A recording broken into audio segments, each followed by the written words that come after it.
2차 전지는 들고 가도 된다고 하셨잖아요. 네, 그렇죠. 네.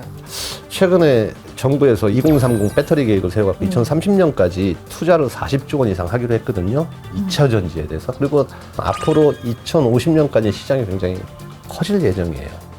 그래가지고 보면은 네. 2차 전지는 뭐 전기차뿐만 아니라 드론에도 들어가고요. 네. 미래 모빌리티라고 한국 모빌리티 이쪽에도 2차 전지가 들어가야 되고요. 모든 게 다 2차 전지로 통일이 되네요. 그래서 2차 전지 시장은 앞으로도 굉장히 폭발적으로 늘어날 수밖에 없어요. 2차 전지 쪽, 소재 쪽 이쪽은 계속해서 가져가야 되고요. 이 친환경화 하려면 2차 전지가 필수거든요, 사실 또. 그래서 이 친환경의 핵심적인 섹터다 이렇게 얘기할 수가 있죠. 신고가인데 눌림목 줄 때 사야 되는지 아니면 지금이라도 올라타야 하는지. 지금 사시는 건 아니고요. 지금은 눌림목 주면은 들어가고요. 2차 전지 중에서 지금 지나치게 비싼 종목들은 많습니다. 근데 2차 전지 중에서도 저평가되어 있는 소재 쪽으로 좀 관심을 가지세요. 지금 소재요? 예, 지금 양극재는 비싸요, 사실. 에코프로비엠 대표적인 양극재 소재잖아요. 에코프로비엠은 예, 그럼 지금 들어가면 안 돼요? 그렇죠. 저는 비싸다고 봐요. 그러니까 에코프로비엠 같은 경우는 조정을 더 좀 줘야 되고요. 이 양극재 소재, 음극재 소재 그쪽에서 좀 관심 있게 보시면 대기업 중에서 굉장히 저평가되어 있는 주식이 있거든요. 가령 예를 들면 뭐 첨보도 괜찮게 저평가되어 있고요. 첨보. 네, 첨보 같은 경우는 대표적으로 캐펙스가 늘어나는 회사입니다. 아까 얘기한. 네. 눌림목 줄 때 살펴보라고 했는데 저점을 잡는 법이 있으세요? 이 다이아몬드 같은 기법을 오늘 제가 갖고 나왔으니까 기대하셔도 좋을 것 같아요. 어떻게? 보수가 쏜다. 네, 치킨 나갑니다. 네, 평균 PBR을 보면 되는데 몇 년 평균 PBR을 될까요, 과연? 맞춰보세요. 객관식으로 좀 줄여주세요. 한 5개 정도? 1번 1년, 네. 2번 2년, 3번 3년, 4번 4년, 5번 5년. 아직 한방 치료 남았다님 5년 맞나요? 딩동댕. 축하드립니다. 제일 먼저 맞히셨어요. 보통 산업 사이클이 아까 얘기했잖아요. 3년에서 5년 주기로 산업 사이클이 흥망성쇠를 걷거든요. 5년 평균을 보는 이유가 그래서 그래. 한 산업 사이클이 5년이에요, 평균적으로. 네. 5년치 평균 PBR 보시면 이제 가운데가 노란색 선이에요. 노란색 선 이하에서 공략하시면 됩니다. 대형주들 보시면은요, 대부분 다 이 평균 PBR 이하에서는 더 이상 잘 안 빠져요. 그러니까 기관회인들이 매수하는 손대는 이런 종목은 굉장히 잘 맞습니다. 나머지는 보통 중소형주들은 테마로 많이 움직이니까 이른바 작전한다고 하는 것도 많잖아요. 안 맞습니다. 튀어나가고 막 이러는데 이 삼성전자, 하이닉스, 현대차 다 보세요, 여러분들. 정확하게 보시면 평균 PBR 이하에서 반등 나옵니다. 평균 PBR 상단에서는 빠져요. 선생님, 평균 PBR 밴드는 어디서 확인할 수 있나요? 각 증권사 HTS 보면 이렇게 기업 분석이 있거든요. 거기서 제공해주고 있습니다. 그다음에 HTS 중 활용하기 어려운 분들은 네이버 증권 보시면은요, 거기서도 제공을 해주고 있어요. 네. 이 5년 PBR 밴드를 이용하시면은요, 절대 안 물려요, 여러분들. 오늘 진짜 굉장히 중요한 팁인데 충분히 조정된 주식을 공략하시면은 리스크가 거의 없어요, 사실. 그래서 오늘 너무 좋은 팁이었다, 이건. 네, 방송을 보시다가 다이아몬드를 캐는 왕손 송기훈 고수님과 함께하고 싶으신 분들은 카카오톡 채널에서 필살기 고수회전을 검색하시고 채널 추가해 주시기 바랍니다. 2023년을 잘 준비하기 위해서 네. 버리고 버텨야 할 섹터는 무엇인지, 이번에는 미래 사회를 위해서 좀 돈이 몰리는 두 섹터를 한번 붙여볼까 합니다. 바로 자율주행이랑 로봇이에요, 여러분. 자, 어떤 맞춰보세요. 거를 버려야 할까요? 광수킴님은 자율주행을 버려야 한다. 또 외대맘을 홍대는 건드님은 로봇을 버린다. 그리고 서부겸님 로봇, 주식이님 로봇, 소동님 로봇. 로봇이 맞네요, 버릴게. 또 근데 또 저는 이렇게 또 반대로 나가는 걸 되게 좋아하거든요. 이번에 제가 버릴 섹터는 자율주행. 자율주행 버린다고요? 예. 아니, 지금 다들 충격받으신 것 같아요. 당연히 로봇을 정리해야 한다고 생각하셨는데 반전으로 완전 자율주행을 정리해야 한다고. 네, 자율주행 시장은 아직 개화가 안 됐어요. 가장 중요한 거는. 언제까지 유아기에 머물러 있을 것인가? 자율주행이 달 여행만큼 어렵다. 그렇죠, 맞습니다. 자율주행은 보통 레벨 5단계로 나눠지거든요. 근데 지금은 사람이 반드시 조작에 가담을 하는 레벨 3단계거든요. 사실 지금은. 레벨 3단계 같은 경우에는 전 세계 이 자율주행 시장에 자동차의 2%밖에 안 돼요. 크지가 않아. 최소한 4단계로 넘어가야지만 자율주행 쪽으로 매출이 일어나는 구조인데 이 네. 4단계까지 가려면은 약 2030년도나 가능하지 않을까 이렇게 보고 있어요. 시장에서는. 자율주행도 한 번에 정리하는 게 좋을까요? 자율주행도 저는 이번에 좀 반등을 이용해서 한 번에 정리하는 게 좋다고 봐요. 왜냐면 네. 근데 단 조건이 있어요. 자율주행에서 이 라이다 관련이나 이런 거 같은 경우에는 매출이 일어나고 있거든요. 그런 거는 정리를 굳이 할 필요는 없고 기대감만 갖고 있는 이 자율주행이 많아요. 사실은 테마성으로 움직여 이런 거는 좀 정리하는 게 좋다고 봐요. 근데 사실 그냥 저희가 생각했을 때 자율주행은 이미 일상에 스며든 기술이고 로봇은 좀 더 멀었다고 보통 생각이 좀 들거든요. 보통 보면 이제 공상과학을 너무 많이 보셨군요. 안드로이드 로봇 막 그죠? 휴먼 안드로이드 로봇. 휴먼 로봇이라고. 근데 로봇이라는 게 사실 여러분은 음식점 가면 음식 배달하는 것도 로봇이고요. 그다음에 그래. 공장 가면 왔다 갔다 하는 레일 달려서 다 로봇이에요.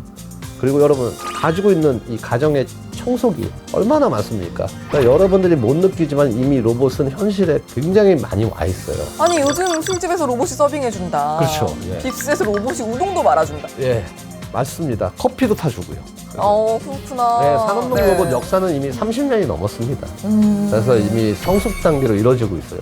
산업용 로봇 같은 경우. 그럼 오히려 그 로봇 중에서도 좀 매수를 할 거면은 산업용 로봇 쪽을 그쵸, 매수하는 게 맞습니다. 좋아요. 네, 산업용 로봇 쪽. 왜냐면 AI는 너무 많이 나갔고요. 마찬가지로 AI는 뭐 제가 보기엔 2030년, 2050년이 나가야 가능하고 일론 머스크 있잖아요. 테슬라로 네. 유명한 일론 머스크도 차세대 먹거리도 로봇을 찜했잖아요. 현대도 지금 회사를 인수했죠. 보스턴 다이나믹스라고 로봇 회사를 인수해가지고요. 굉장히 공격적으로 지금 네. 하고 있습니다. 로봇에서 그러면은 고수님이 생각하는 대장주? 탑픽 종목?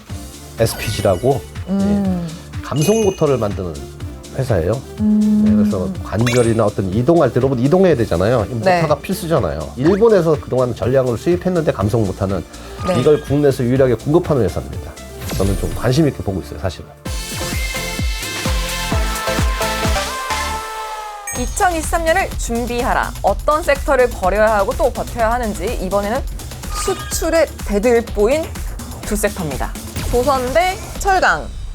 소동님은 철강 버려야 한다고. 둘 다 버리고 싶다. 둘 다 물려 있으면 둘 다 버리고 싶을 거고 하나만 물렸으면 하나만 버리고 싶을 것이고. 진짜 이것도 반반이네요. 자, 정답 공개해 주세요. 정리할 섹터는 바로 철강입니다. 철강은 왜요? 철강 같은 경우에는 올해 실적이 가장 좋아요. 그게 가장 큰 문제예요. 하반기부터 실적이 굉장히 안 좋아지고 있고요. 여러분들 뭐 호철, 흰남노 아시죠? 그것 때문에 약 4천억 정도 피해를 봤고요. 네. 근데 그거보다 더 큰 문제는 사실 철강석 가격이요. 고점 대비해서 지금 30% 이상 빠지고 있어요. 대표적인 경기 민감주에 속하거든요. 철강주는 네. 경기가 좋아야지 뭐 자동차도 많이 팔리고 막 이러잖아요. 그러면 철강이 들어가는데 철강석 가격이 고점 대비해서 빠지고 있고요. 또 내년에 마찬가지로 더 빠질 예정이에요. 경기가 안 좋으면 가장 먼저 타격을 받는 게 철강석입니다. 철강. 현철이 좋아했는데. 현철 공선화 연장 들으시면 돼요.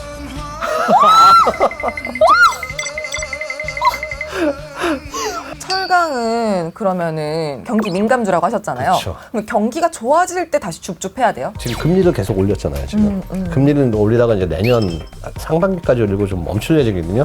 금리를 내리게 되면은 당연히 시중의 유동성이 늘어나면서 경기가 안 좋으니까 확장을 시키죠. 그리고 한참 한 1년에서 1년 6개월 정도 지나면 그때부터 경기가 돌아가거든요.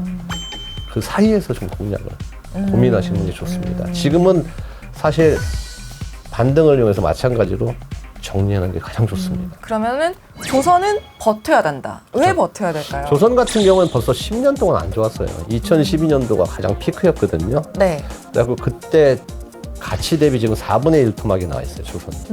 그동안 조선업의 가장 큰 문제는 저가 수주였습니다.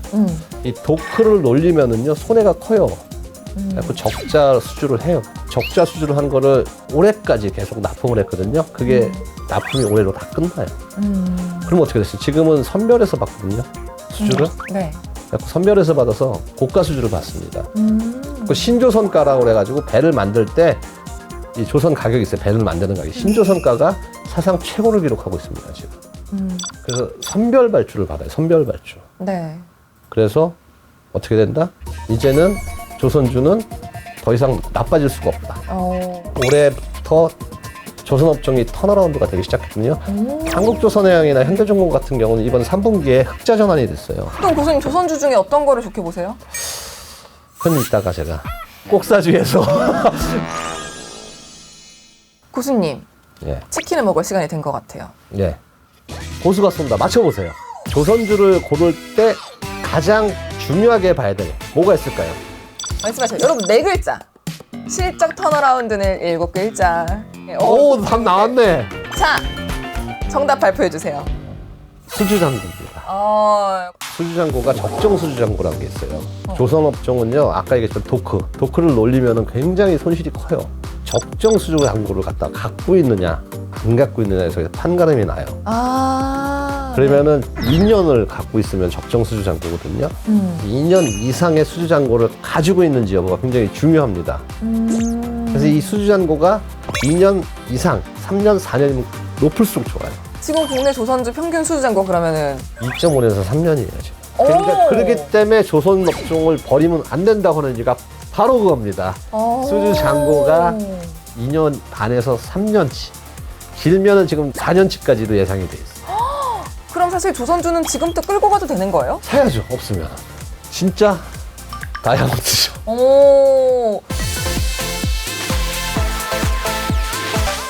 이렇게 계좌 복구를 위해 정리해야 할 섹터들과 또 버텨야 될 섹터들에 대해서 알아봤는데요. 버텨도 된다고 하신 섹터 있잖아요. 예. 4개 있잖아요.